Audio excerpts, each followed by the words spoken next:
మర్యాదగా లొంగిపో, లేదా నా చేతిలో చచ్చిపోతూ. ఇన్స్పెక్టర్, ఎవరి స్థావరంలోకి వచ్చి ఏం మాట్లాడుతున్నావో తెలుసు?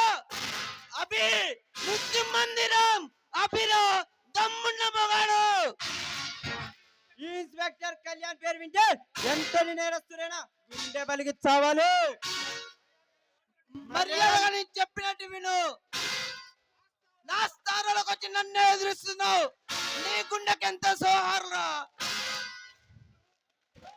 చూడు, నీ అభినందనలు, నీ సత్కారాలు అవసరం లేదు. నీ డిపార్ట్మెంట్ లో అందరూ నీలాగా ఉంటే ఈ దేశం ఎప్పుడో బాగుపడేదిరా. నీలాంటి నేరస్తులు నాతో మాట్లాడే అధికారం లేదురా. ఇది గుండాల రాజ్యం, అందుకే ఈ దేశం గురించి మాట్లాడే అర్హత నాకు ఒక్కడికే ఉందిరా. మాటలు గడిపెట్టి నడు, శిక్షణ తగ్గుతుంది. నాకు శిక్ష క్షణం క్షణం మృత్యుతో పోరాడి నన్ను శిక్షించడం నీకల్లా డీసీపీ. నీలా విర్రవీలతో నా చేతిలో ఉరికమ్మానికి అలాడాడు. ఇన్స్పెక్టర్, నీలా వచ్చిన వాళ్ళందరూ నా పాదాల కింద నగిలిపోయారు. ఆఫ్టర్ నువ్వెంత? నా చేతిలో చావాలనుందా? నన్ను చంపడం నీ వల్ల అవుతుందా?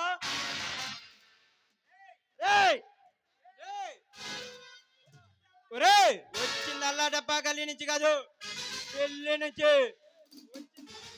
పోరుతోడు కాదు, పనికి మాల పోరుతోడు కాదు, ఇలాంటి మృగాల్ని వేటాడడానికి వచ్చిన డీసీపీ కళ్యాణ్. నీలాంటి వాళ్ళు ఎంతో మంది వచ్చారు, నా చేతిలో సచ్చారు. ఎందుకు వచ్చావు మర్యాదగా చెప్పు ఇన్స్పెక్టర్. వచ్చిన వాళ్ళంతా చావలేని చోటలు వచ్చింది సింహం.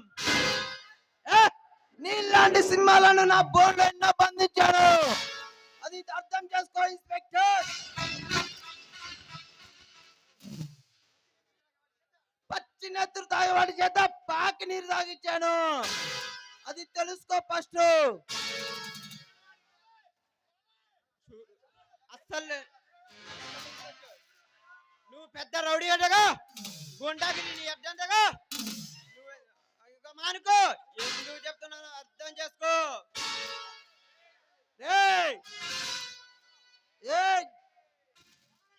చాలా ఎక్కువ మాట్లాడుతున్నావు, నా చేతిలో చేస్తావు. చావడం నీ వంతు, చావడం నీ వంతు, చంపడం నా వంతు. అరే అరే, ఫిక్స్ ఫిక్స్ అని మాట్లాడుతుంటే చిన్న పిల్లలు ఫిక్స్ అడిగినట్టుందిరా. నిన్ను ఎక్కడ చంపమంటావో చెప్పు. సెంటర్ లో చంపాలా, కొట్టాయి దగ్గర చంపాలా, ట్యాంక్ దగ్గర చంపాలా? సెంటర్ లో చంపాలా, ఎక్కడ చంపాలో నువ్వే డిసైడ్ చేసుకో. అద్దిరా మగ్గాడంటే. నాకు గిట్ట సరైన ఉద్యోగం చాలా చప్పగా ఉంది.